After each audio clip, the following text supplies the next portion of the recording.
Not include that segment. Awesome. All right. Alrighty. Uh, Welcome everybody to our very own resume workshop hosted by IEEE. My name's Josh, I'm Sanjit. and we're the workshops leads for IEEE. Yeah. So let's get right into it. If you guys haven't already, make sure to fill out the attendance form. We'll have this at the end as well when we're doing feedback on resumes. So don't feel pressured to get it right now.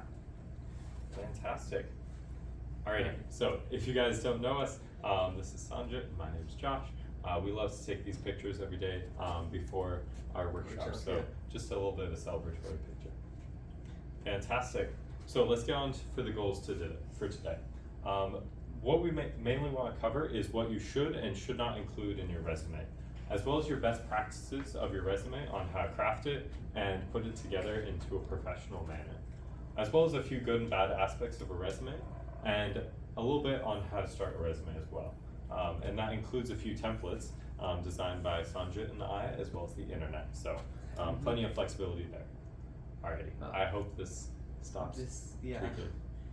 I don't know why it's freaking like that. Anyways, so There we okay, go. what kind of content do you guys want to include in your resume? So you should probably put like your name, contact information, education history, work history if you have that. It'll look something like this, and if we go to the next slide, yeah, I don't know why this thing is tweaking so much. It's Let's okay, get the keep next going. slide. Yeah. Get the Oh, next next slide. slide? Yeah. Yeah. So, so it'll kind of look something like this, where you have your name, contact information, LinkedIn, phone number, email. Sometimes people like to put their GitHub too if you have some cool projects on there. Education history. You're gonna want to put UCLA, what degree you're pursuing, and then also when you're gonna finish your degree. We'll give you some more templates on this where you can kind of just like fill in information. Sometimes you would like to include your GPA. I think you're I going can to talk cover that, about yeah. that, and yeah, all sorts of stuff like that. So, Fantastic. stick there. So come on, come on, come on. there you go. Okay. So bear with us while we're not causing you guys into epileptic shock. Yeah. We definitely want to cover our experience as well. So you should have your title, your company, and your location of your experience, as well as any dates that you work there. So if you're currently working there, you can just say, like say you've been working there since March, you can say March 2023 to present if you're still working there today. Now, make sure you use bullet points. Bullet points are probably the biggest thing with resumes because reading whole paragraphs is not something a recruiter wants to do all day long. They want to read very short, concise sentences that allow them to get an understanding of what you did and who you are as a person. You want to highlight actions, skills, and accomplishments. So at the job that you worked at or the experience that you had, make sure that you include specific actions that you did, specific skills that you gained, and any accomplishments at the job. Specifically with numbers and figures, so say if you increase productivity or something, make sure you include that on the resume. Now, after that, you don't have to have it be solely work experience. You could do volunteer work as well. Any research experience that you did as well perfectly counts for the experience section. After that is projects. So after the experience gained, you want to make sure that you include that into the projects as well. You want to make sure that you cite specific contributions, especially if it's a group project. So you want to make sure that you stand out on here's what I did in this group project and here's how I contributed to moving the project forward. Yeah. Okay. So, you also want to include some skills. So, I specifically, like, you'll have a skills tab usually, sometimes at the bottom, sometimes at the top. That depends on what format you're using. But you try to include skills that you might not have mentioned specifically in your other projects, or that's just an area where you can just concisely just put down all the skills you have so that the recruiter can just read that and be like, okay, this looks good. Let's see, what else is there if this thing will load? Coursework. So sometimes it's also helpful to include coursework that you've taken that might contribute to whatever position you're applying to. So if you've taken like a comms class, this will be helpful if you're applying to a comms internship. And you can probably talk about what kind of projects you've done in that class, even if you don't include that in your projects blurb. so there's that. And then you also want to include things like honors, awards, activities, all these kinds of things. Especially if you don't have any past work experience, projects from class and things like personal projects, IEEE, these things are great to include for in your project section, so that it shows that, especially since you guys are starting out, if you don't have any internships, it shows recruiters that you take time, you're studying something, you're learning things, you're doing stuff. And then let's get to the next slide. Yeah. So let's talk a little bit about what not to include in your resume. You definitely don't want to include large amounts of contrasting color. So keep in mind that recruiters, they're going to be reading these like hundreds a day. You don't want to have a lot of contrasting color that confuses their eyes, as well as makes it hard to read. So now with this being said, it depends on the position. So if you're applying for more artistic position, you want to be able to show your creative side. It would be nice to include some contrasting colors, but since we're applying for more technical positions, let's stick to a few basic colors. References. Though you definitely don't want to include your references on your resume. Those will come in a different form when you're applying for the job, or after you've gotten an initial acceptance, they might ask for references. So don't include those on your resume, especially since the references may change from job to job that you're applying for. Any personal information beyond your contact information. So don't put your Instagram there, your age, your marital status, anything like that. What I learned was that, or what I was passed on, is that anything that you include on your resume is fair game to talk about. So basically don't include personal information just so that it's kept in a professional sense. And then on top of that, headshots, you don't want to include your headshot on your resume. Keep in mind that you have a very limited amount of space, so you want to leave those for your LinkedIn profiles or anything like that. Something that I didn't mention on these slides, but also good to know, is any photos of your group projects. Those should be kept for your LinkedIn page or your GitHub if you have one. Don't include those on the resume, once again, because you have a very limited amount of space. Hope that makes sense. And moving right along. Alright, so best practices, resumes, they're one page. Good rule of thumb to keep in mind is if you have CV, curriculum vitae, I don't know how you say that, that's going to be multiple pages, but your resume, that's one page. You want to kind of try to fit everything you've ever done on your resume, but also you have a limited amount of space, so you kind of have to be selective, because it's not a CV, you don't have infinite space, you have to be concise, selective, that kind of stuff. Space should be used well. So again, like Josh talked about, headshots, pictures, those things take up a lot of space. Don't really talk too much. You want to try to keep as much text as you can. It's a good idea to not have too much white space. If you have white space, try to add another experience or another project or some more skills. And if you think that you might have too much white space and you don't know if you can add more stuff, sometimes it's helpful to increase the font just so that it's not, kind of empty. Otherwise, that doesn't really look too good. Yeah. So like my resume my freshman year was very big font, very big lettering, and a lot of fluff to it because I didn't really have much to put on there. But I promise you, as you gain more experience and just exist in college, you'll have things to put on your resume and talk about. One last thing that I want to extrapolate on is it's hard to fit your entire life on one page. So you don't have to list every technical project or experience that you've done, just the ones that particularly relate to the job you're applying for. So if you're applying for an analog circuits project, it might not be best to include, your time using digital FPGAs, because it doesn't entirely relate. But with that being said, if you're just starting out and have very limited experience, make sure you put as much as you can on there. I still have all of my experience on my resume. So, fantastic. Alrighty, presentation. So, readability, definitely relating to this slide presentation. The best advice that I was passed down is that recruiters should be able to get an understanding of who you are in 10 seconds or less after looking at your resume.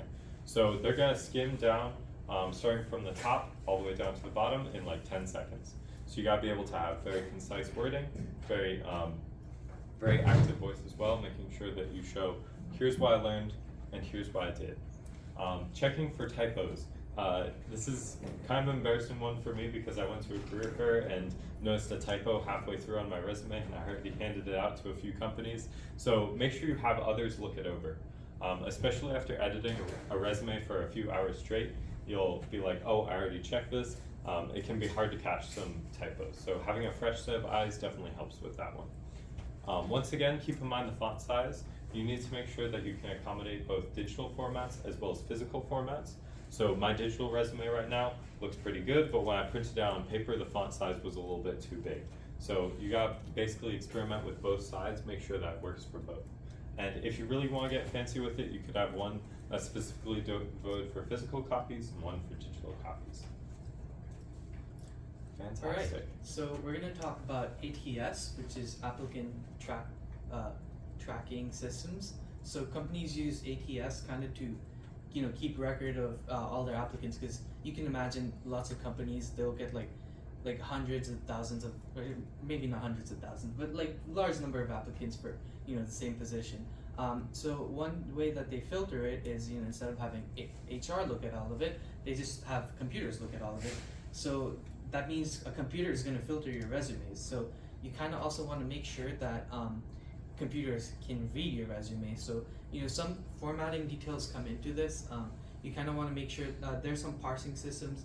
There's some general guidelines on here. I'm not going to say it all, but you can kind of read through them. And basically, the goal is to avoid computers from not understanding what you're talking about. So yeah, you'll also think about like what kind of template you're using, because if your template has like a lot of spacing and that kind of stuff, then that makes it harder for the computer to read. You're gonna want to use keywords, commas, that kind of stuff. So yeah, just keep that in mind.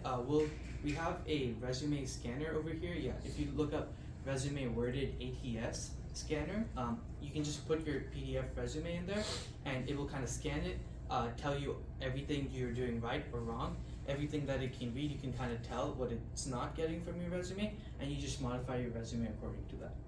So yeah. Yeah. So a little bit more on that. We want to highlight one of the UCLA resources that is honestly very, very nice. So VMock is a service that is free, provided by UCLA. Now with that being said, it's not entirely free. You have 10 uploads of your resume per quarter or per academic year. I think it's per academic year. Okay. I thought it was per quarter, but I don't know. Okay. Either way, you have basically a limited number of guess and checks to check your resume. But what this tool does is it automatically parses your resume, and basically it takes the PDF, it sees what it can recognize, and then breaks it down into the different sections. So it has a guideline checker where it checks for formatting, word choice, and bullet point length, as well as making sure that you include all the essential sections that we were talking about. So your skills, not your personal information, your skills, your education, your experience, and your projects. And then it'll basically give you, I think, a score out of 100 that tells you how good your resume is in terms of like an overall score. So this tool is actually pretty nice. I used it a few times last year and made sure that I did a few drafts of my resume, made sure that it was a pretty high scoring one. This basically relates to the ATS system that we were talking about earlier. These companies will use similar software to this in order to parse your resume, so you want to make sure that the computer can actually read it. Alrighty. Alrighty. Let's see. Will it work? There you go. There we go. Okay. So a little bit on where to start. So just by a show of hands, how many people here have a resume that they are comfortable like sharing tonight? Or not entirely sharing in the group, just how many people have a resume? Awesome, awesome. And then how many don't have a resume? Feel free to raise your hand. Awesome, okay. We'll have plenty of resources for you guys to get started, and then plenty of feedback for those that already have them. So a little bit on where to start.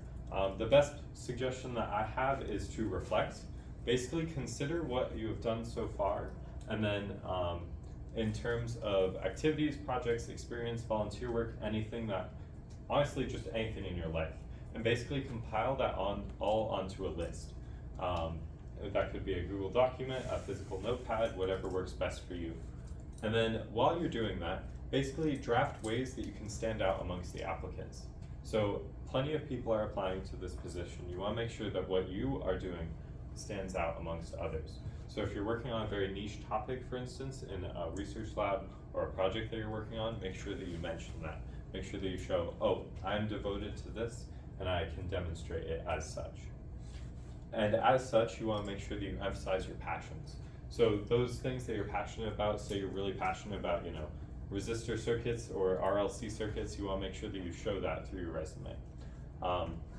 One of the personal suggestions that I have is basically have a Google Doc of all the activities that you've done, either in college or high school, and basically have that separate from your resume.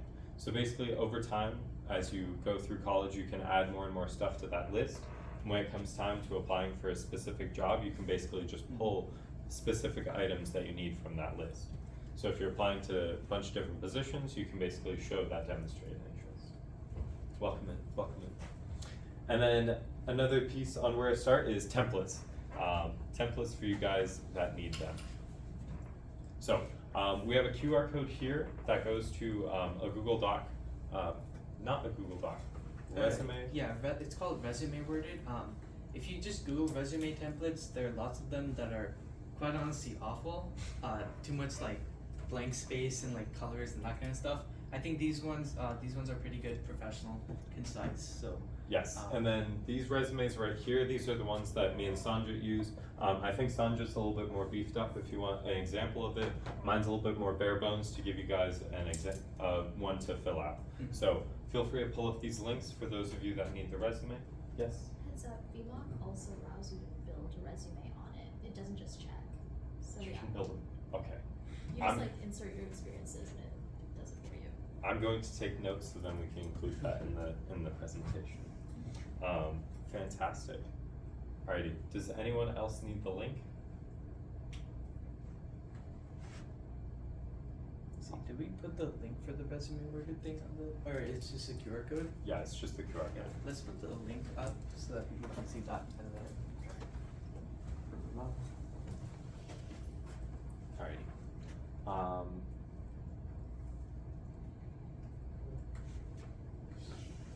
wait, yeah, sorry. It's okay. So while Sanjit's doing that, I'm just gonna basically explain how the rest of the workshop's gonna go. So I told all the other IEEE officers that are giving you guys feedback to show up at 7. We finished the presentation a little bit early, so we're gonna stay in a big group for right now. And then once they start filing in, we can make sure that we get you guys some individualized feedback. So we're expecting a decent amount of people, so we recruited a decent amount of officers. Luckily, I think this leaves about one officer for one person. So you guys will be able to get some individualized feedback, review your resumes as well. Cool. Okay, I think for right now we're gonna move around the room a little bit. So for those of you that don't have a resume, can I ask you guys to move over to this side of the room? And then for those of you that do, come over to this side. That way we can just get a few officers moving along.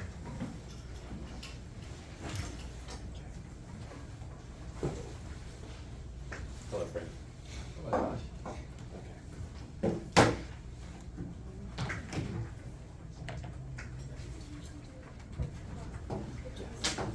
Absolutely. We're gonna pull the jeans and go. No worries. Okay. That's cooperating. Fantastic. Alrighty. So here's the link to the same link